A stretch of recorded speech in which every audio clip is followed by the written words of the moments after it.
Pecho, iwe tipsy, koma bari piti, shakes boy. Ini ndinogona ndisikumbofosa, zvandoipa ndizvo zvandorota. Pinda pariti mutata wekunoka, ndakuradza unyanzvi pamaiki. Ndinonyadise tarenda, chero mukandivenga kumberi ndichaenda. Pamangoma ndife ndasarenda, ndoda kuvaratidza chipo chandakasenga. Ndikushandise tarenda, chero mukandivenga kumberi ndichaenda.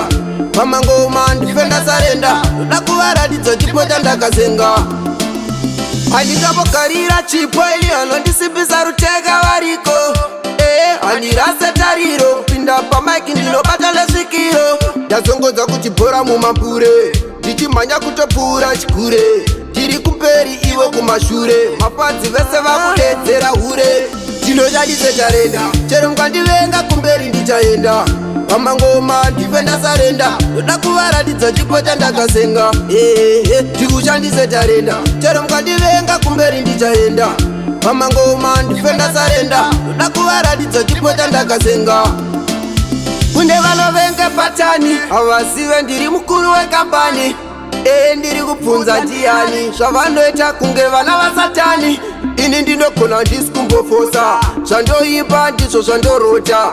Pinda pariti mutata wekunoka, ndakuradza unyanzvi pamaiki.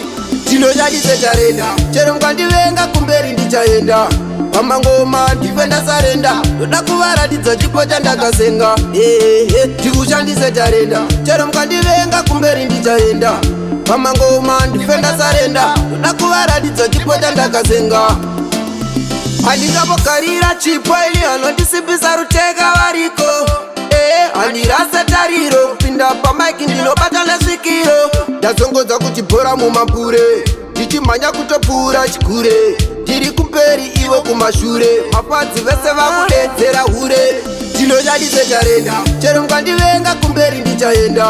Pamangoma ndife ndasarenda, ndoda kuvaratidza chipo chandakasenga. Ndikushandise tarenda, chero mukandivenga kumberi ndichaenda. Pamangoma ndife ndasarenda, ndoda kuvaratidza chipo chandakasenga. Ndinonyadise tarenda, chero mukandivenga kumberi ndichaenda. Pamangoma ndife ndasarenda, ndoda kuvaratidza chipo chandakasenga. Ndikushandise tarenda, kumberi ndichaenda. Ndife ndasarenda, chipo chandakasenga. Wenzo Studio.